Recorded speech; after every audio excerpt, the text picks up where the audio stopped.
Estimados participantes, bienvenidos a una sesión más del tercer seminario de especialización en Derecho Contractual. En esta sesión se tratará el tema de contratos en el sistema financiero a cargo de la doctora Karen Gamarra. La doctora Karen Gamarra es abogada por la Universidad Nacional de Trujillo, es máster en Banca y Finanzas por la Universidad Pompeu Fabra. Actualmente trabaja como abogada senior en la Superintendencia del Mercado de Valores y tiene más de 15 años de experiencia en derecho corporativo, mercado de valores, finanzas y compliance. Doctora Karen Gamarra, en primer lugar, darle un enorme agradecimiento a nombre de B-Lawyer por haber aceptado la invitación de participar como ponente en este seminario de derecho contractual. Estamos muy contentos, muy felices por ello y por supuesto estamos seguros de que será una sesión muy valiosa para todos los participantes. Les doy el uso de la palabra, doctora, para que pueda iniciar con su ponencia. Gracias. Ok, ¿qué tal? Buenas noches con todos. Bueno, yo contenta y agradecida con Bill Lawyer de estar acá y de tratar de abordar este tema que no es muy común y a ver si una hora nos alcanza. Siéntanse en la total confianza de interrumpirme cuando deseen. Si tienen alguna pregunta, ahí sí voy a pedir al equipo que me ayude porque no voy a poder ver las manitos levantadas ni tampoco leer el chat, pero yo sí puedo hacer una pausa para explicar si el tema no ha quedado claro, ¿no? Entonces, en este momento voy a proyectar mi video. A ver. Mm, no me sale. Ah, ya, ahora sí. Compartir pantalla. Ya está. Entonces, ahí pueden ver. Sí, ¿no? Creo que sí.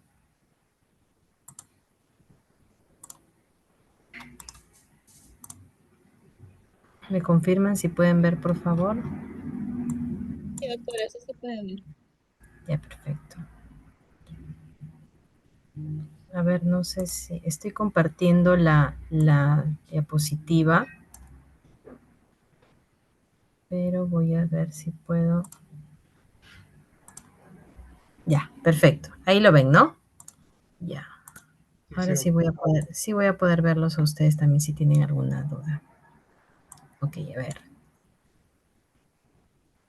Empecemos. Bueno, abordar este tema a veces nos genera duda respecto a qué son los contratos en el sistema financiero. ¿Son contratos comunes? ¿Cómo se rigen? ¿Cómo están regulados o no? Para hablar de estos tipos de contratos, yo prefiero iniciar el tema con qué entendemos por el sistema financiero peruano, ¿ok?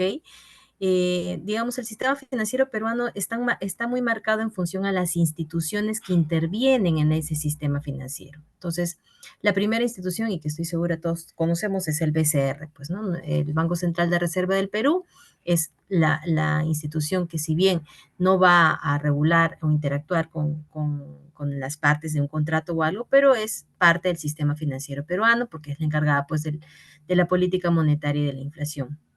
Y luego nuestro sistema financiero está regulado por dos instituciones muy marcadas, ¿no? Que como son la Superintendencia de Bancas, Seguros y AFPs y la Superintendencia del Mercado de Valores. Entonces, cuando nosotros hablamos de contratos en el sistema financiero, van a ser este tipo de contratos en los que intervenga alguna de las entidades reguladas por alguna de estas instituciones que pertenecen al sistema financiero peruano. Ok, entonces hablaremos de contratos con entidades reguladas por la Superintendencia de Bancas, Seguros y AFPs, por ejemplo, ¿no? Entonces hablaremos de repente de un contrato de leasing o un contrato de factoring, ¿no? O un contrato de préstamo, ¿no? En general, ¿no? Y luego podemos hablar de entidades reguladas por la Superintendencia de Mercado de Valores, por ejemplo, la sociedad agente de bolsa. Una sociedad agente de bolsa, un contrato que se celebra con una sociedad agente de bolsa, se da un contrato del sistema financiero, ¿no? Entonces, eso es un poco para que lo tengan en cuenta. Es como a nivel macro, para que entiendan por qué hablamos de contratos en el sistema financiero. es porque uno de y normalmente uno de los contratantes, va a ser una de las entidades reguladas por cualquiera de estas dos instituciones. Enfatizo acá que hablo del sistema financiero peruano, porque en otras legislaciones no hay esta diferencia en el regulador. El regulador puede ser uno solo, por ejemplo, el caso de Chile, ¿no? Es la Comisión de Banca y Valores, ¿no? Igual en Colombia y así. Pero en nuestro sistema financiero peruano sí hay esa diferencia de esas dos instituciones. Entonces, ¿qué tenemos por estos contratos en el sistema financiero? No nos hagamos problemas. Son contratos regulados por normas especiales, por normas específicas, dependiendo del contratante, dependiendo de una de las partes contratantes, que es lo que les acabo de decir. Y en algunos casos no hay una regulación, puede considerarse que no hay una regulación específica, pero sí hay usos y costumbres de mercado, ¿no? Y dependiendo de qué tipo de mercado estamos hablando. Eso es en pocas palabras. ¿Cuáles son los más comunes? Repito, no nos va a alcanzar la hora para ver todos los contratos que hay en el sistema financiero. Pero digamos que los más comunes, en mi opinión, puede ser estos 5 que he puesto acá, ¿no? El contrato de factoring, que es el que voy a desarrollar, porque es un contrato que está muy de moda, estoy seguro que han escuchado bastante, ha proliferado bastante el factoring, a tal punto que para que tengan una idea de qué tanto se está moviendo en facturas, eh, la negociación de facturas actualmente está superando la negociación de algunos valores mobiliarios, de algunas acciones, ¿no? Del mercado bursátil. Entonces, es muy importante. Por eso me he tomado bastantes diapositivas para explicarles con calma de qué va este contrato de factoring.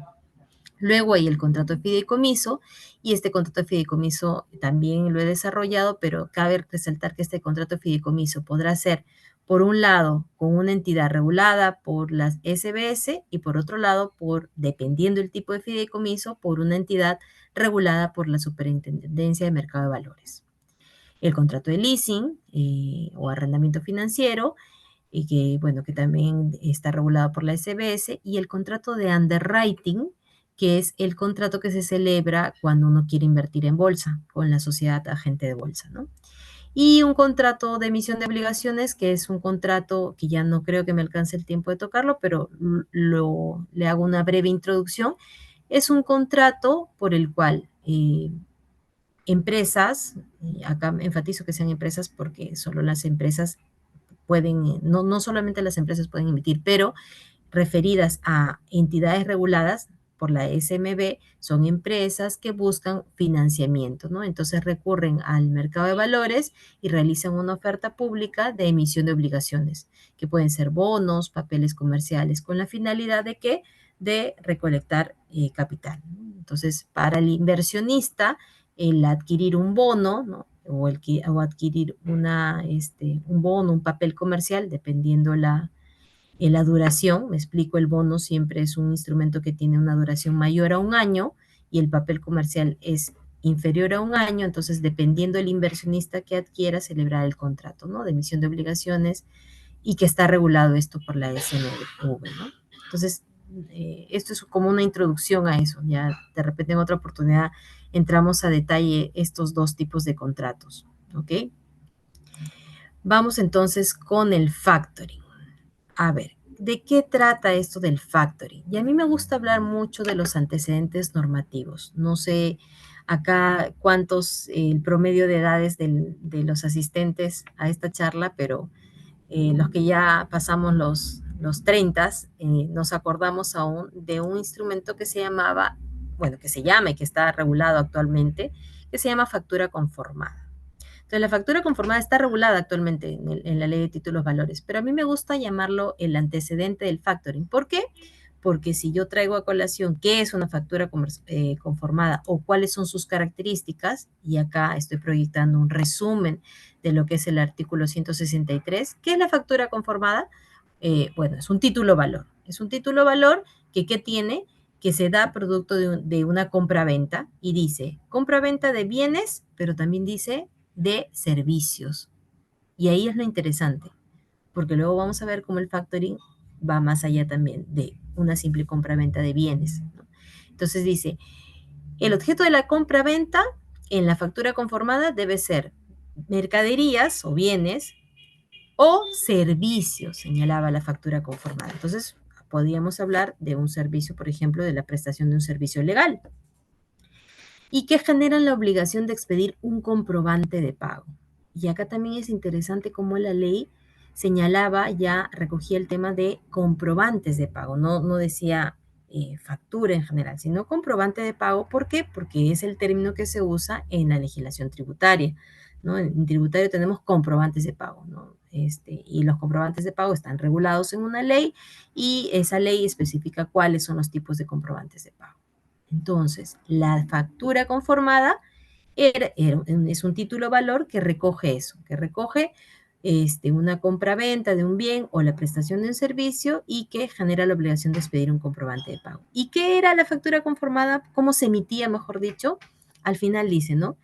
Para la emisión de la factura conformada se podrá utilizar una copia adicional del respectivo comprobante de pago, denominado factura o boleta de venta. Dicha copia deberá llevar la denominación del título y la leyenda copia no válida para efecto tributario y carece de todo efecto. Entonces, ahí es interesante ver cómo el legislador ya había recogido esta posibilidad. Ahorita, cuando veamos cómo está todo el tema del factoring, y es increíble cómo funciona ahora, pero debemos recordar que no, pues no es de ahora, viene ya de mucho antes, ¿no? Ok, entonces, esto me gusta decir lo que es, para mí, mi opinión personal, para Karen Gamarra, como una especie de antecedente del factoring. Bueno, pero ahora, para llegar a lo que ahora tenemos del factoring, ha pasado mucha agua sobre el río, dicen, ¿no? Mucho, mucho. ¿De cuándo data esto? Como yo les había dicho, ¿no? De la factura conformada, para mí, que antes la factura conformada no estaba regulada en la ley de títulos valores.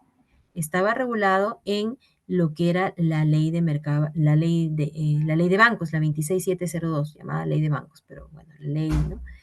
Allí se regulaba, en 1996 se regulaba a las empresas de factoring y señalaba, son las que adquieren facturas conformadas, títulos valores, valores mobiliarios, ¿no?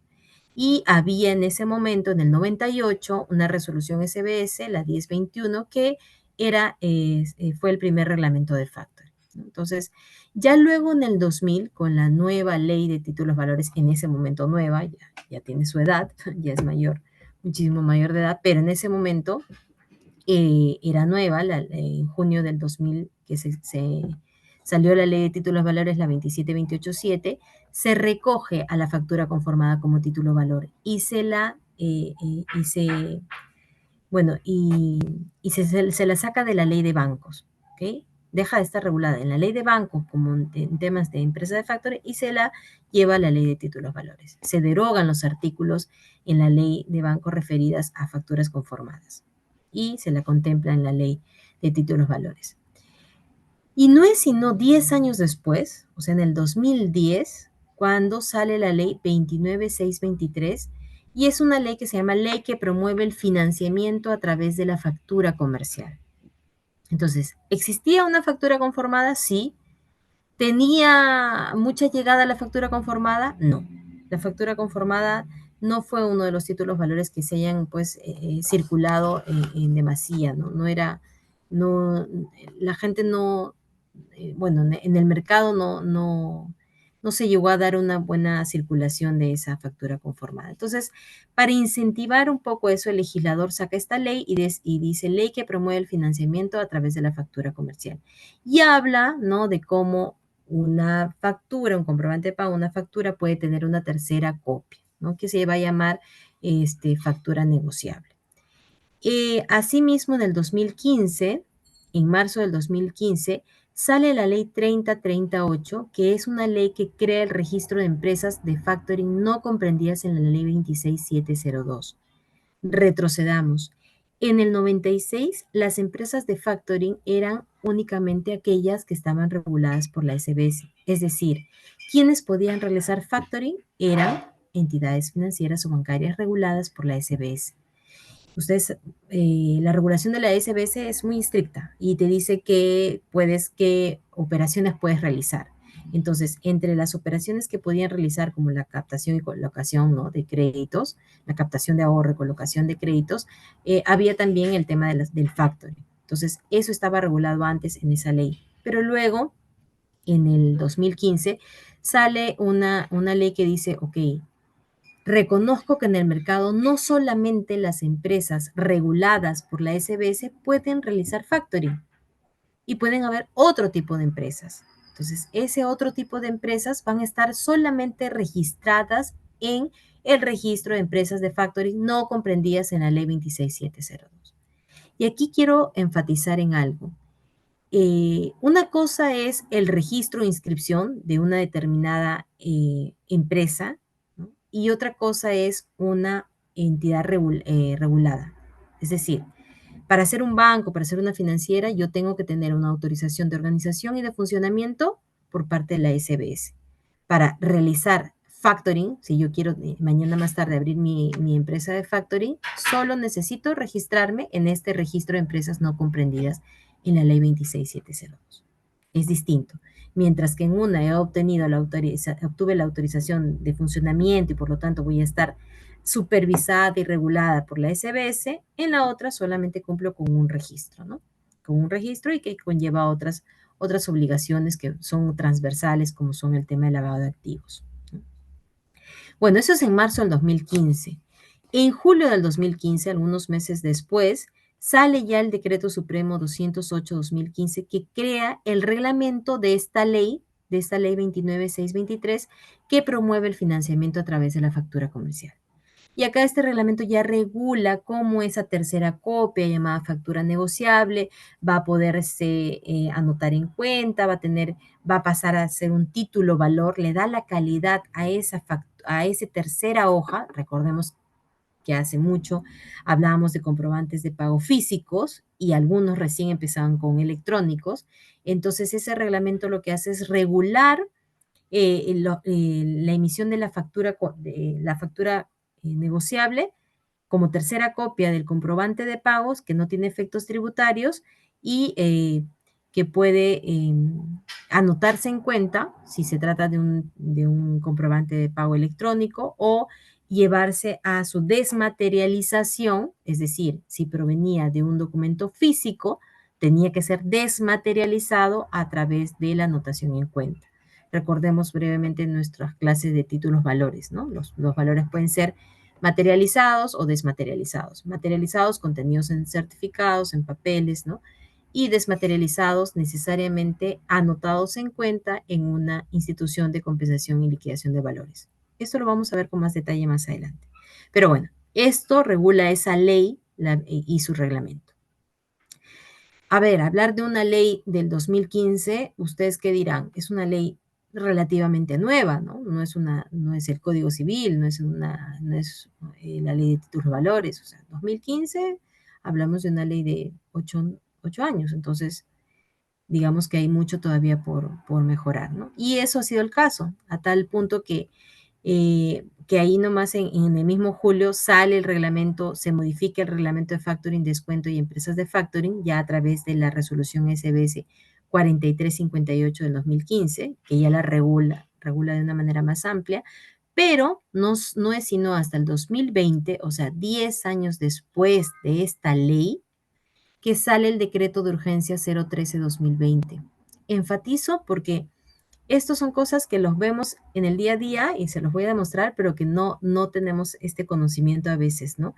Este decreto de urgencia que salió en enero de 2020, meses antes de la pandemia, tiene 5 títulos y les recomiendo que se den un tiempo para revisarlo. Tiene 5 títulos, cada uno de los cuales regula determinadas situaciones. El título 1 se llama Normas de promoción para el acceso al financiamiento a través de la factura y el recibo por honorarios. Y este título 1, luego, en octubre del 2021, se expide el reglamento de ese título 1. Es muy particular, ¿no? Porque normalmente cuando hablamos de reglamento es un reglamento asociado a alguna ley. Pero este decreto de urgencia, que como les repito, tiene 5 títulos, solamente tiene el reglamento del título 1. Entonces, ojo que ¿por qué les recomiendo revisar este decreto de urgencia? Porque incluso acá se regula un poco el tema del financiamiento participativo de estos contratos en los que ahora también están muy de moda estas aplicaciones que tú te descargas y puedes, si tienes ganas de invertir, entonces inviertes de manera compartida con otras personas a diferentes personas, ¿no? Estas son plataformas de financiamiento participativo, se llaman, ¿no? Entonces, estas también están reguladas en ese título, creo que es el título 5, si no me falla la memoria. Pero ahí está el dato para que lo revisen. Luego, en octubre del 2021, se expide el decreto supremo 239-2021, que contiene, como les estaba diciendo, perdón, el reglamento de ese título, ¿no? Ese reglamento ya regula cómo va a funcionar esta factura negociable. Acelera el proceso, hace un proceso más dinámico, entonces permite que hoy en día se hayan dado muchas plataformas de factoring, ¿no? Tanto de facturas negociables como de cualquier comprobante de pago. Y actualmente se viene regulando, se viene trabajando el tema del factoring para empresas o instituciones del Estado. Entonces, porque ahorita, actualmente uno brinda un servicio, o presta un servicio, o ejecuta una obra a través de una licitación, por ejemplo, ¿no? A través de estos contratos regulados por la ley de contrataciones del Estado, y el Estado te emites la factura y el Estado no te va a pagar sino en 45 días, y esto entonces se está trabajando actualmente para ver un mecanismo de aceleración también para realizar factoring de facturas de servicios o bienes dados al Estado, ¿no? Y en noviembre del 2021 sale la resolución de superintendencia, la 165-2021, SUNAT, que es la que regula la plataforma, que luego me voy a detener para explicarles con claridad cómo funciona esta plataforma para dar conformidad a esa factura electrónica, ¿no? ¿Por qué?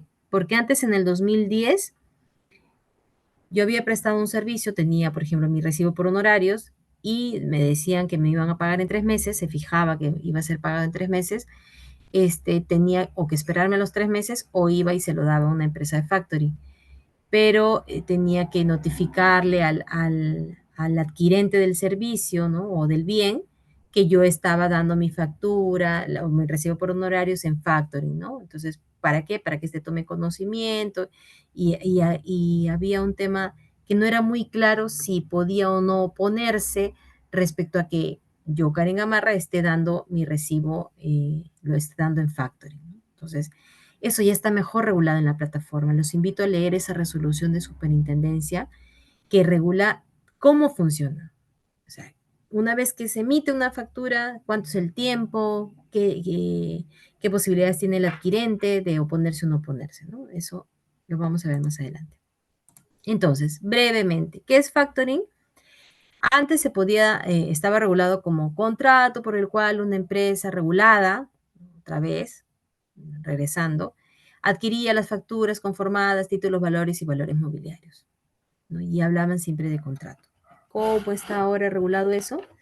Ahora en el propio reglamento se señala operación, y desde ahí vemos el primer cambio, ¿no? Mientras que uno señala contrato, acá es operación. Operación mediante la cual el factor, ¿no?, adquiere a título oneroso de una persona denominada cliente instrumentos de contenido crediticio. Y también es otra gran diferencia. Acá nombraba facturas conformadas, títulos, valores mobiliarios, mientras que acá el legislador, de una manera muy sabia, abre el abanico de posibilidades y dice instrumentos de contenido crediticio. O sea, cualquier documento que tenga un crédito, un reconocimiento de un crédito, puede ser sujeto a factoring. Eso lo ha dejado. Y a mí me parece particularmente muy acertado por parte del legislador, ¿no? Porque da a que en el futuro puedan surgir nuevos instrumentos de contenido crediticio, ¿no? Ahora, en el factoring, el factor asume el riesgo crediticio de los deudores de los instrumentos adquiridos. O sea, se traspasa todo y el riesgo de que el que adquirió el bien o el servicio no te pague. En el factoring se asume este riesgo. En el descuento no. Esa es la única diferencia entre factoring y descuento. Por eso algunos le dicen factoring con descuento, sin descuento. Pero eso es, no quiero enfatizar tanto en eso. ¿Ok? Entonces sí me gustaría mucho que se lleven esa idea, que el factoring ya no es ese contrato del sistema financiero que estaba hace décadas regulado de esa manera, ¿no? A mí personalmente, cuando me hablan de factoring, yo prefiero decir que es un instrumento de financiamiento, nada más, porque actualmente ya ni siquiera celebras un contrato en sí, ¿no? Hay plataformas en las que subes, escaneas tu factura, ¿no? O ni siquiera la escaneas porque ya no hay física, sino hay comprobantes, todos son electrónicos, entonces adjuntas la imagen, adjuntas el archivo y las plataformas empiezan a trabajar y hacer el trabajo de subasta para tu factura, ¿no? Como un instrumento de contenido crediticio. Ok, entonces, pero sí señala la norma, pues, que el contrato de factoring y descuento se perfecciona mediante contrato, dice, ¿no? Bueno, el contrato, mediante contrato, sea verbal o físico, ¿no? Como les repito, ¿no? Antes sí había, como había un tema de regulación y eran solamente brindados por las entidades financieras reguladas por la SBS, habían contratos de por sí. Pero bueno, ¿qué señala esto?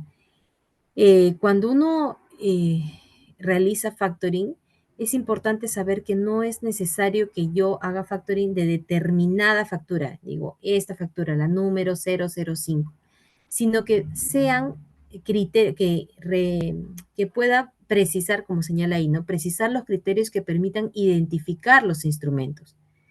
Entonces, si se dan cuenta, ya no voy a estar celebrando contrato por cada uno, ¿no? De las facturas, sino digo, todas las facturas en cuyo adquirente del bien sea WON, por ejemplo, o sea la empresa Cencosud.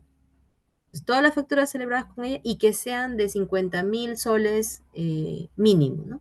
Entonces, ya hay criterios que una vez, obviamente acá hablamos, señores doctores, de un mercado que funciona día a día, ¿no? Hay compras, ventas, compras, ventas. Entonces, no es necesario que esté poniendo todos estos instrumentos, sino identificar los criterios, ¿no? Y bueno, ¿qué más debe contener? Debe contener el precio a ser pagado, la tasa de interés de descuento también y la retribución correspondiente, ¿no? ¿Qué entonces entendemos por instrumento de contenido crediticio? ¿Qué dice la norma respecto a instrumento de contenido crediticio? Y señala, facturas comerciales, les da ya la calidad de un instrumento de contenido crediticio, facturas negociables, que vamos a ver a más detalle de qué trata esto de esta tercera copia de esa factura comercial, facturas conformadas, porque aún siguen existiendo en nuestra legislación, y aquí abre, ¿no? Títulos, valores representativos de deuda y cualquier valor mobiliario que sea representativo de deuda. Eso se entiende por instrumento de contenido crediticio. Ahora bien, ¿cómo es que transfiero ese instrumento de contenido crediticio? Y acá había la figura del endoso, recordando nuestras clases de títulos valores, pues era la anotación en la parte de atrás del título, ¿no? Donde ponía, ¿no? Endosante, ¿no? A favor de tal, ¿no? Y se transmitía, en una forma de transmitir el título valor. Pero actualmente, dado que los comprobantes de pago ya dejaron de ser físicos, se da mucho el tema de la anotación en cuenta. ¿Podría explicar? A ver, voy a hacer un paréntesis porque tengo una pregunta en el chat. Marco Ramírez, creo. Gracias, Marco, por tu pregunta. A ver, ¿podría explicar a qué se refiere la norma cuando dice que el factor puede realizar servicios adicionales por una retribución? ¿Es diferente al valor que se pague por el instrumento del contenido crediticio? Sí, es diferente. ¿Por qué? Porque hay, como les dije, ¿no? Hay factoring y hay descuento. Ya eso está un poco dejándose de lado porque el mercado, yo creo mucho en la teoría de los mercados eficientes. El mercado se regula solo, ¿no? Entonces, actualmente ya no hay mucho, pero ¿qué quiere decir eso? En su momento, cuando hablamos de factoring dado por empresas reguladas, ¿no? Estas empresas no hacían un factoring total, el factoring en sí, sino hacían un descuento. Entonces, había el descuento, no se traslada el riesgo. En el descuento, lo que habíamos visto era El descontante asume el riesgo, o sea, la empresa financiera asume el riesgo crediticio del cliente, pero el cliente, o sea, yo que fui la que di en descuento mis facturas, el cliente asume el riesgo crediticio del deudor. En este caso, por ejemplo, el deudor o adquirente del bien, ¿no? Es Wong, que adquirió mis servicios, por ejemplo, ¿no? Entonces, ¿qué quiere decir esto? Que además de aplicar el descuento, porque el descuento es la tasa de interés que yo te cobro, o sea, que el banco, la institución financiera o la empresa de factoring te cobra por darte el dinero ahora, porque el factoring es eso, es darte liquidez ahora. Es tener un instrumento de contenido crediticio que dice que se va a pagar en 3 meses o en 45 días.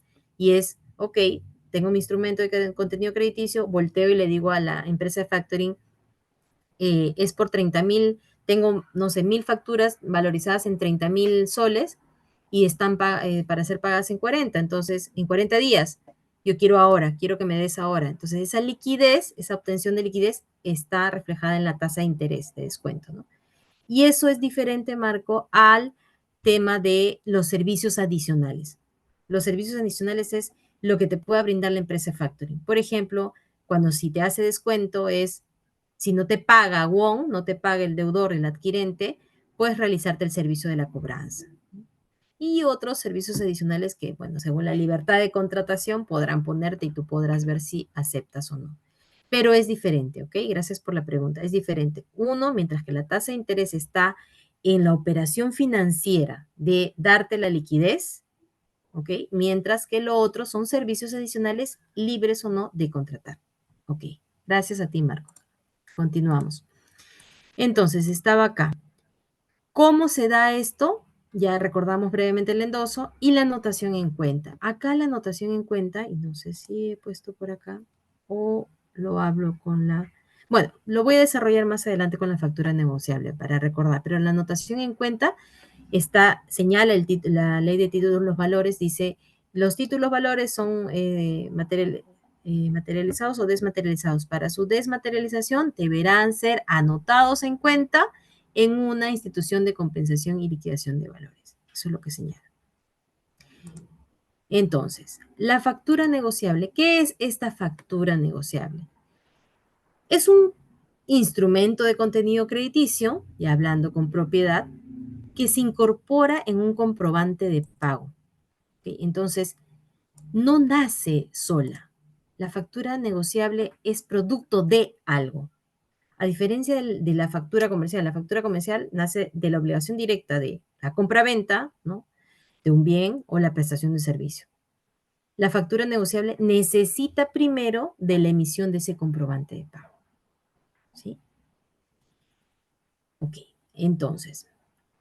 Pero luego, en su tratamiento, vamos a ver por qué luego se separa. Nace, si bien de una tercera copia, nace literalmente se regulaba como una tercera copia física. Es más, si alguno tiene mi edad, teníamos el papel calca y ponían las 3 copias y una de ellas decía no negociable, negociable, perdón, sin efectos tributarios.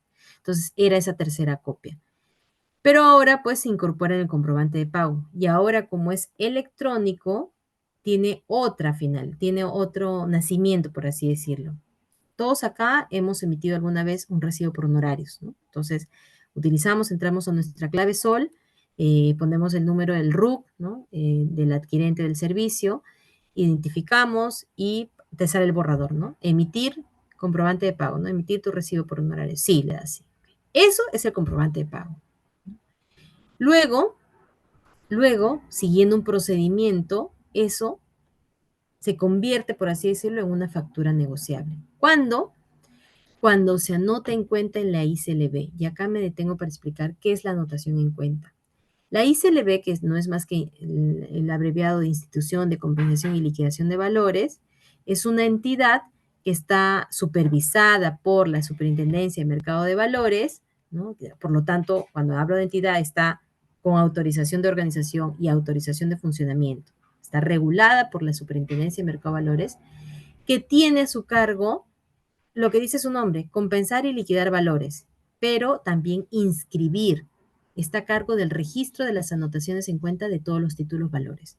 Entonces, si uno quiere la letra de cambio que tiene de la compra-venta de algún bien inmueble, porque podemos celebrar letras de cambio, y la tiene en física, la tiene en ese papelito amarillo, y quiere anotarla en cuenta, quiere desmaterializarla, lo que tiene que ir es tocar la puerta de esta institución de compensación y liquidación de valores, que en Perú se llama Cavali, que es la única actualmente.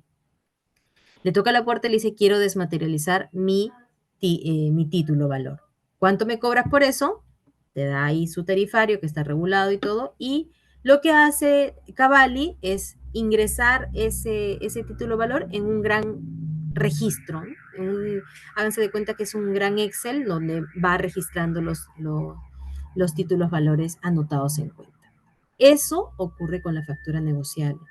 Pero entonces, ¿cómo se da este registro? Porque si yo emito mi recibo por honorario y está en la clave sol mía, ¿y cómo lo llevo a Cavali? Entonces, antes, en esta primera ley que yo les había dicho, había todo un procedimiento que era llevar el título físico, avisarle al adquirente o deudor, es la misma persona. Cuando hablo de adquirente, es el adquirente del bien o servicio, que es el deudor, es el que está comprometido a pagar después de determinado plazo.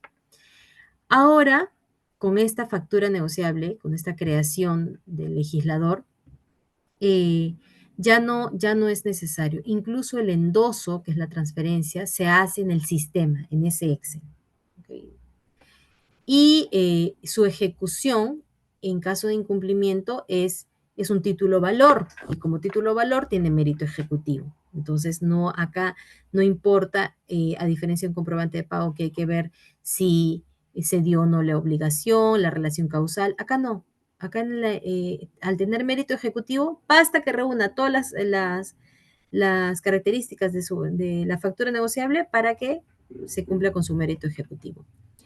Y en esta factura negociable interviene la SUNAT y la Superintendencia de Mercado de Valores. La SUNAT, ¿por qué? Porque luego vamos a ver, ha creado esta plataforma por la cual un comprobante de pago, y ya me adelanto, un comprobante de pago luego pasa a alimentar esa información a la institución de compensación y liquidación de valores para que interconectadas a través de ahora que es algo que se llaman APIs, que son, si alguien está relacionado con algo de sistemas, hay aplicaciones que te permiten conectar interfaces, entonces se conectan y el comprobante de pago que tiene un tema tributario y que se emite en la plataforma SUNAT, luego pasa a ser factura negociable cuando Cavali se alimenta de esa interfase. O sea, se conecta con la interfase de SUNAT y genera la factura negociable. Y recoge toda la información de SUNAT. Y desde que se anota en la cuenta de Cavali, en la cuenta de la institución de compensación y liquidación, entonces esa factura negociable es un título valor. Por eso es que yo había puesto acá que interviene la SUNAT y la Superintendencia de Mercado de Valores. ¿Por qué? Porque la SUNAT regula por un lado el comprobante de pago y por otro lado la Superintendencia de Mercado de Valores regula a las instituciones de compensación y liquidación que tienen a su cargo la anotación en cuenta de todos los títulos valores, incluyendo la factura negociable. Ahora, todo esto que se ha creado recién, esto tiene una finalidad. No es porque sí, es porque necesitamos un mercado que sea más líquido. Entonces, la factura negociable, a diferencia de los comprobantes de pago, que, repito, tienen todavía la relación causal, la factura negociable está destinado a la circulación. Por eso, el legislador sabiamente le otorgó la calidad de título valor. Y ahora, actualmente, ustedes pueden salir de esta conferencia y entrar factoring, facturas negociables, van a encontrar de posibilidades. Y lo interesante es que antes, en el 2010, cuando necesitabas liquidez, si alguno de ustedes es empresario, tiene su empresa, necesitaba liquidez, tenía que ajustarse a las condiciones que le daba la empresa regulada. Entonces, ibas con 30,000 soles en facturas y el banco te decía, por darte la liquidez, 5%, y te mochaba el 5% de ese monto, porque la tasa de interés está asociada al monto que se está dando en facturas. Y no tenías otra opción que aceptar. Eso actualmente ha cambiado. Ahora el mercado es el que pone las condiciones. Si no te gusta cuánto te está dando Credit Factoring, creo Credit Factoring me parece que es la empresa del banco de crédito, te vas y entras a, no sé, a factureo.com, ¿no? En el sistema factureo.com o a rexti.tal. Entonces, hay N posibilidades para que cada uno de nosotros podamos elegir y comparar. En una plataforma puedes tener 3, 2, 1%, en una puedes tener 0.9%. O sea, ahora se pelean porque la tasa de descuento sea mucho más atractiva. ¿Y por qué? Porque se está negociando. Y otra cosa interesante que está ocurriendo es que antes se hacía el factoring de comprobantes de pago, quien la persona, la empresa que realizaba el factoring, mantenía el título hasta su vencimiento. Entonces, en el día 1 que se emitió la factura, ibas al día 2 y lo dabas en factoring, te quedabas con la factura, la empresa de factoring se quedaba con la factura hasta el vencimiento, o sea, los 30 o 40 días. Ahora no, ahora estas negociaciones permiten que se negocien día tras día, o sea, y como el mercado es tan, para mí, mi opinión personal, eficiente, empieza a regular, por así decirlo, o reconocer mejor tasas de interés acorde a los tiempos, ¿no? O sea, financieramente reconoce tiempo y el interés, ¿no? Entonces, es muy atractivo. Sé que Vanessa Sea les va a explicar luego contratos de intermediación o todo. Ella trabaja en Cavalli, bombardean también con todo el tema de preguntas ahí de cómo es el tema de en Cavalli ella misma, ¿no? Como ha visto en números, es increíble cómo se están dando esta negociación de facturas, ¿no? Muy interesante. Ok. Entonces, esto es un poco el tema de la generación de la plataforma y el mérito ejecutivo. ¿Cómo se da el mérito ejecutivo de un título que está anotado en cuenta y que no es físico? No tengo. ¿Cómo voy al juez y le digo, por si acaso, esto quiero que lo ejecute? Pues eso está regulado en las leyes que les he mencionado, en las normas, desde la primera ley, la que se dio en el 2010, como su reglamento y como el tema del decreto, ¿no? Del decreto de urgencia del 2020. Todos coinciden en lo mismo y han ido perfeccionando esto, ¿no? Ante el incumplimiento del adquirente, porque todo se activa con el incumplimiento del adquirente o deudor o obligado al pago del comprobante del instrumento de contenido crediticio, acá hablo de legítimo tenedor. Esto lo he sacado de Cavalli mismo, ¿ya? El legítimo tenedor, la ley muy sabiamente también lo llama legítimo tenedor y no el que prestó el servicio, ¿no? No el originador de ese comprobante, de ese instrumento de contenido crediticio. ¿Por qué? Porque ha podido pasar de mano en mano. Entonces podemos hablar de ahorita ser el tercer o cuarto legítimo tenedor, porque ha ido pasando de 1 a 2 a 3 y al último, cerca del vencimiento, el legítimo tenedor es el que aparece como tenedor, por eso su nombre lo dice, de esa factura negociable. Entonces él va y le dice a Cavalli, Cavalli le toca la puerta y le dice, Cavalli, quiero mi constancia de inscripción y titularidad. Quiere decir una constancia en que el título esté inscrito, el título, la factura negociable, esté inscrito en tu registro y que yo figuro como titular, que soy el legítimo tenedor. Cavalli, ¿qué hace? Cavalli tiene un plazo antes de eso, perdón, el plazo de prescripción cambiaria son 3 años a partir del día siguiente del vencimiento de la factura negociable, por si acaso, para que prescriba la acción cambiaria. Pero en este caso, Cavalli, ¿qué hace? Cavalli inmediatamente lo que hace es notifica por los medios electrónicos que se dan, que hay un registro que se llama FactTrack, que es el que utiliza Cavalli, al adquirente. O sea, va y le notifica a este que está en incumplimiento y le dice, por si acaso, Karen Gamarra me está solicitando su constancia de inscripción y titularidad. Le dice, y tienes un día hábil. Un día hábil, este adquirente tiene un día hábil para acreditar el pago, de lo contrario, Cavalli emite el certificado.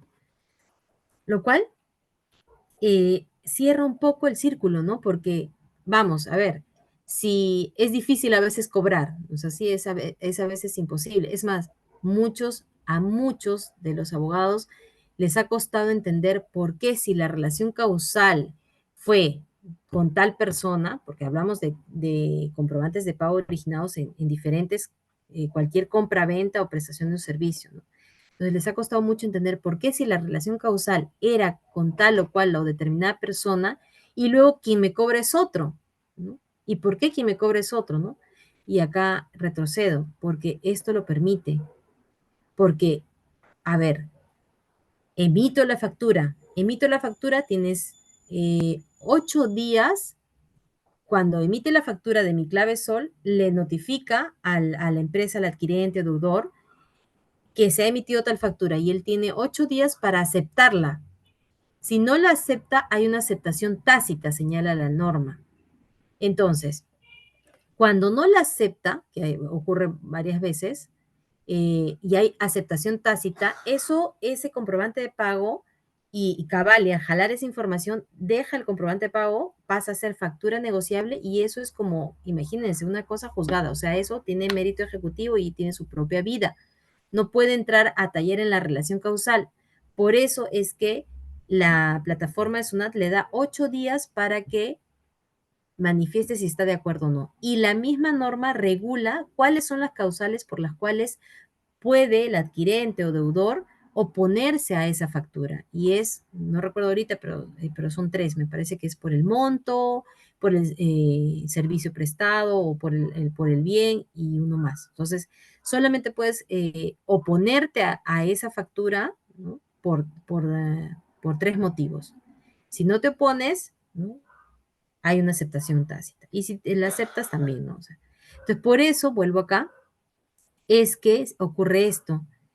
Cavalli, que es una entidad ya externa, ¿no? Que está regulada, tiene la fuerza para voltear y decirle al adquirente, por si acaso, Karen Gamarra está solicitando la constancia de titularidad. Y entonces, el adquirente, ¿qué es lo primero que va a hacer? Primero, si no se ha dado cuenta que ha pasado todo esto, que su factura, ¿no?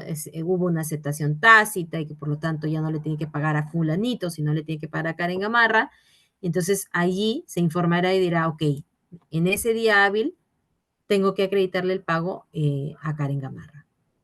¿Sí? Me dejo entender hasta ahí. Entonces, Cavalli, una vez que pasa ese día hábil, emite la constancia.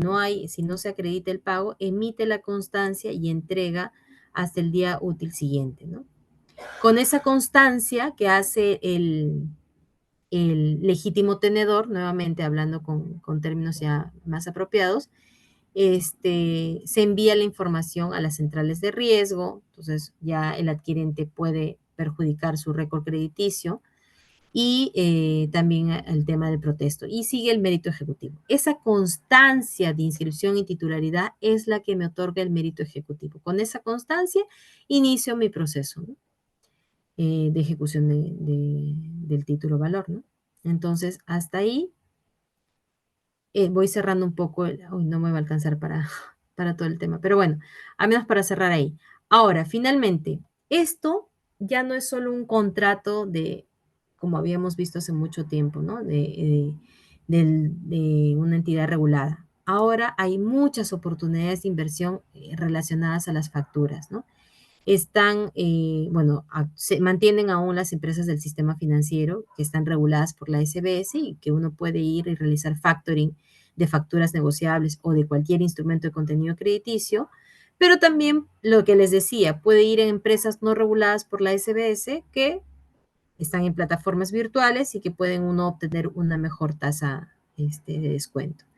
Y también están apareciendo actualmente muchos fondos mutuos o fondos de inversión que están invirtiendo en estas facturas negociables. Hay fondos, ¿qué son los fondos mutuos? Brevemente, y los fondos de inversión también son patrimonios autónomos, como un patrimonio que se dedica a una gran bolsa que recopila dinero de muchas personas y tiene una entelequia jurídica, una creación jurídica que se llama patrimonio autónomo, que con esa gran bolsa de dinero, ese patrimonio va a poder decidir de manera autónoma dónde le invierte.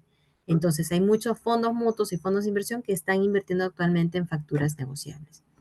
Y también están las llamadas fintech, que son estas plataformas virtuales de las que les decía, ¿no? Donde uno puede googlear y aparece ahí cualquier fintech que realiza factoring.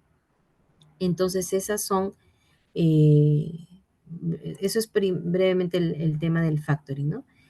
Ahí tiene un ejemplo, esta es la fuente Rexti, rexti.p, por ejemplo, que te dice, registra tu empresa, ¿no? Subes los documentos necesarios para verificar la empresa, suben la factura, después de subir tu factura creas tu primera operación y tu factura se subasta. Entonces, hay muchos inversionistas, hay gente que tiene este exceso de liquidez y puede entrar a la subasta y dar opciones para adquirir o no la factura y finalmente recibe su dinero, ¿no? En esta plataforma que ahora todo funciona de manera más rápida, ¿no? Ya no me da tiempo para más.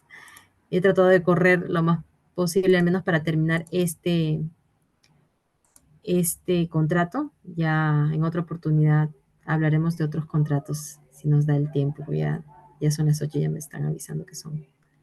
No sé si hasta ahí tienen alguna pregunta. Yo igual puedo pasarles la presentación con el equipo de B-Lawyer para que lo vean y también dejo mis datos de contacto para que si tienen alguna duda, yo encantada de apoyarlos y resolverlos. ¿Ok? Muchas gracias.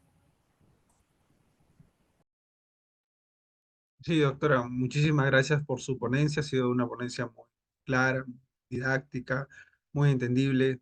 Muchísimas gracias por compartir su conocimiento y su tiempo con nosotros. Estamos muy agradecidos, los participantes también lo están.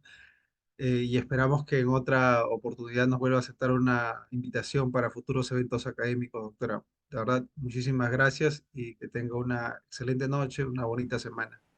Ok, gracias a ustedes. Dejo en el chat, voy a dejar igual mi correo, por si alguien tiene interés en estos temas que no son muy del día a día, y ahí me pueden ubicar. ¿Ok? Ya igual te lo paso. Ahí está. Ok, encantada. Nos vemos en otra oportunidad. Muchas gracias, doctora. Nos vemos. Hasta luego.